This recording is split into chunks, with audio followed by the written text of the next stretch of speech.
A month ago, I asked somebody else in Africa. You're a liar. You're a filthy dog liar.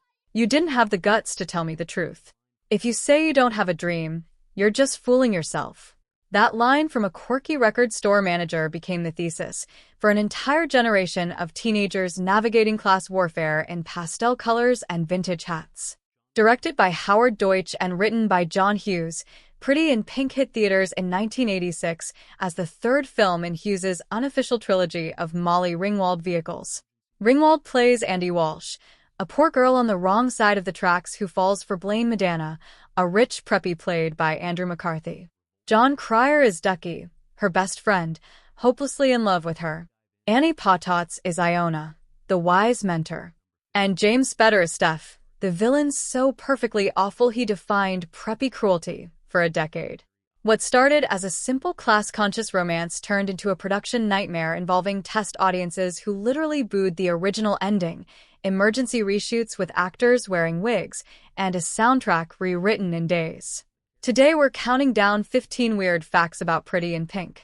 Stick around for number 1 because the ending you know wasn't the real ending at all, and the story of how test audiences revolted so hard they forced an entire reshoot is wilder than any prom date disaster. Make sure to hit that like button and subscribe because it really helps the channel grow. Let's get into it. 15. McCarthy wore a wig for the ending. Andrew McCarthy shaved his head for a Broadway play between filming and the reshoot, so the final romantic scene features him wearing a very obvious wig. The original ending was filmed and completed. Everyone went home. The movie was done. McCarthy immediately started preparing for a stage production that required a completely different look and cut his hair nearly to the scalp. Then test audiences saw the original ending and revolted. John Hughes scrambled to write a new 5-page finale, and the studio called everyone back for emergency reshoots. McCarthy showed up looking nothing like Blaine. The production had one day to film the new ending and couldn't wait for his hair to grow back, so they fitted him with a wig. If you watch the final prom scene closely, you can see it. The color's slightly off, the texture looks different under the lighting, and it sits on his head like a helmet. McCarthy later admitted he felt ridiculous filming the most romantic moment of the movie in fake hair. The ending that saved Pretty in Pink from disaster was filmed with the male lead in a costume wig nobody was supposed to notice. 14. Molly Ringwald hated the prom dress. Ringwald has openly admitted she thought the iconic pink prom dress was hideous. The dress that defined the entire movie gave the film its visual identity and became synonymous with 80s prom culture was, in Ringwald's professional opinion, absolutely terrible. Costume designer Marilyn Vance created it specifically for the film. It's a triangular pink disaster with layers and geometric shapes that look like someone weaponized the decade's worst fashion impulses. Ringwald wore it, smiled through it, and made it work on screen through sheer force of talent. But in interviews years later, she's been brutally honest. She hated that dress and wondered what Vance was thinking. The internet agrees. The dress became famous not for being beautiful, but for being memorably awful. Here's what makes it perfect, though.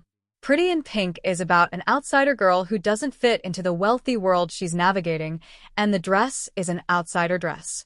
Andy makes it herself from thrift store finds because she can't afford a real prom dress, and it looks exactly like what a creative teenager with limited resources would produce. The dress Ringwald hated became the perfect visual metaphor for the character's entire struggle. 13. Test audiences booed the original ending.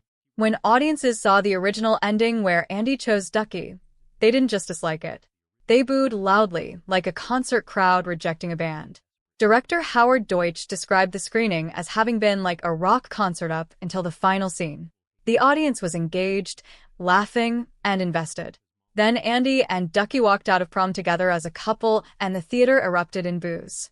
Deutsch said, "There was booing like I've never heard in my life. Not polite disagreement, not scattered negative reactions, full-throated rejection." The girls in the audience were particularly vocal. They'd spent 90 minutes watching Andy fall for Blaine and invested emotionally in that romance. And the ending tried to tell them the nerdy best friend was the right choice all along. They weren't having it. Paramount executives sat in that screening and realized they had a serious problem. They called John Hughes in a panic, and Hughes went home and wrote 5 new pages overnight. 12. Hughes wrote the new ending in one night. Hughes received the call about the test audience disaster and wrote an entirely new 5-page ending overnight. They couldn't release a movie where audiences booed the climax, but they also couldn't delay release for major rewrites. Hughes went home and rewrote the entire ending from scratch. In the original, Ducky and Andy leave prom together, implying a romantic future. In Hughes's emergency rewrite, Ducky becomes the supportive best friend who sacrifices his feelings and gives Blaine his blessing. Hughes also created a new character on the spot, a girl who shows interest in Ducky at prom, played by Kristy Swanson in her first theatrical role, existing solely to give Ducky a consolation prize. The entire cast was called back.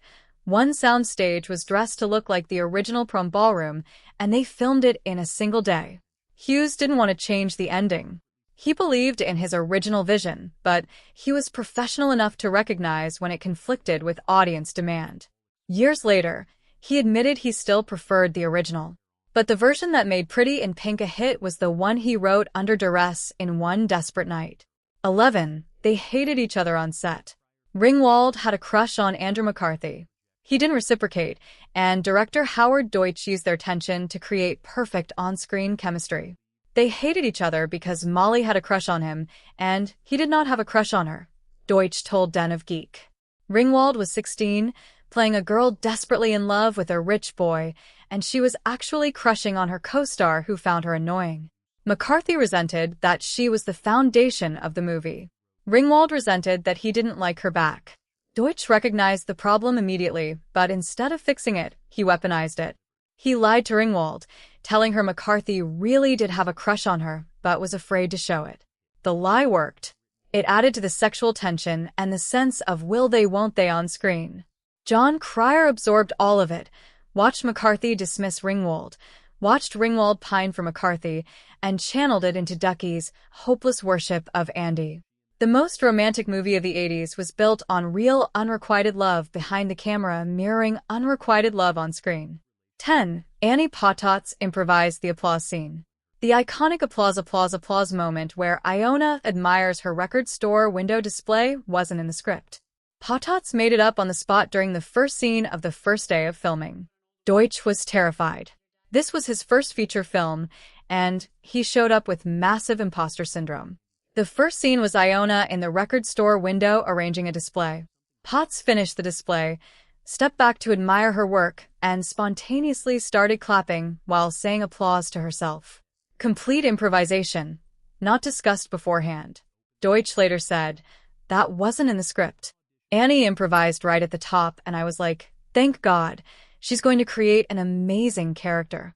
That one moment set the tone for Iona's entire personality, the quirky, self-amused energy of a mentor who doesn't take herself too seriously. The director was terrified he couldn't handle actors, and his lead supporting actress immediately proved she'd carry the creative weight by inventing character moments he never would have thought to write. 9. Cryer thought they hated him. Jon Cryer spent the entire production convinced Ringwald and McCarthy were irritated by him. He wasn't wrong. "I think they were irritated by me from day one," Cryer wrote in his 2015 memoir. "Molly and Andrew were very reserved people, and I'm a very outgoing person." McCarthy later admitted Cryer was needy and he had no patience for it. In real life, Cryer was desperately seeking connection from co-stars who found him exhausting, and that dynamic fed Ducky perfectly. There was one scene where it all exploded. Ringwald and McCarthy decided to egg Cryer on from behind the camera to provoke a strong reaction, kept pestering him until he was genuinely furious. The reaction you see in the film is Cryer getting legitimately angry at his co-stars for harassing him. Years later, Ringwald felt terrible about it. But here's the beautiful accident. Cryer feeling like an unwanted outsider made Ducky feel like an unwanted outsider. The movie about not fitting in starred an actor who didn't fit in with his own cast. 8. If You Leave was written in days. Orchestral maneuvers in the dark road If You Leave in a matter of days for the emergency reshoot ending, and it became one of the most iconic 80s songs ever recorded. The psychedelic Furs had already composed Goddess of Love specifically for the original Andy/Ducky ending, but that song didn't work for the new Andy/Blaine ending. So OMD was contacted in a panic and given days, not weeks, to deliver something romantic that fit the vibe of two people reuniting at prom. They delivered. If You Leave hit number 4 on the Billboard Hot 100 and became OMD's biggest American hit, remaining a staple of 80s nostalgia for nearly 40 years. The original ending had a psychedelic first song nobody remembers. The emergency reshoot got an OMD song that defined a generation's understanding of romance. Sometimes deadline pressure creates magic that careful planning never could. 7. Ducky was based on Ringwald's gay best friend. Ringwald later revealed that Ducky was based on her real-life best friend who was gay, and they had an entirely non-romantic relationship. This explains everything about why the original ending felt wrong. In the 80s, that dynamic couldn't be explicitly stated in a mainstream teen movie, so Ducky's queerness was coded rather than explicit through his flamboyant fashion, theatrical personality, and intense devotion to a female friend he could never actually be with. Cryer has said he played Ducky as potentially queer. The test audience booed Andy choosing Ducky because on some level they understood he wasn't a viable romantic option. Hughes was then forced to write the heterosexual romance ending instead. The movie that tried to transcend class barriers ended up reinforcing heteronormative romance because the alternative felt inauthentic to a queerness that couldn't be openly acknowledged. 6. Robin Wright auditioned for every Ringwald role. Robin Wright pen auditioned for every single Hughes role that went to Ringwald and never got cast. 16 Candles, The Breakfast Club, Pretty in Pink. Hughes kept choosing Ringwald because she had become his muse, and he wrote specifically for her voice and mannerisms. Wright eventually carved out her own career through House of Cards, Wonder Woman, and Forrest Gump, becoming a bigger star than almost anyone from the Brat Pack era. Ringwald's career peaked with Hughes, and when he stopped making teen movies, her star power faded. Wright missed out on that iconic moment, but built a career with more longevity and range. Sometimes, losing the part you desperately want opens doors to better opportunities you never imagined. 5. McCarthy was hung over the entire movie. McCarthy was struggling with alcoholism during filming and shot the entire movie hungover. "I was so hungover for that whole movie," he admitted to ABC News. "I'm thinking, God, I got a headache. I am just dying here." But on film it came across as wounded vulnerability. Critics praised his delicate performance without knowing he was just trying not to vomit. He'd started drinking at age 12, and by 1986, he was a functional alcoholic who'd booze it up at night, show up feeling like death, and still hit his lines perfectly. His physical suffering translated to emotional suffering on camera. The performance that launched him as a romantic lead was powered by addiction nobody detected. 4. Steph was supposed to get kicked. In the original script, Blaine was supposed to kick Steph in the crotch at the end rather than just telling him off, but test audiences cringed so hard they cut it. They filmed it. Blaine winds up and delivers a brutal kick to Steph's groin. Audiences winced. The physical violence felt too harsh for a teen romance, so the scene was recut.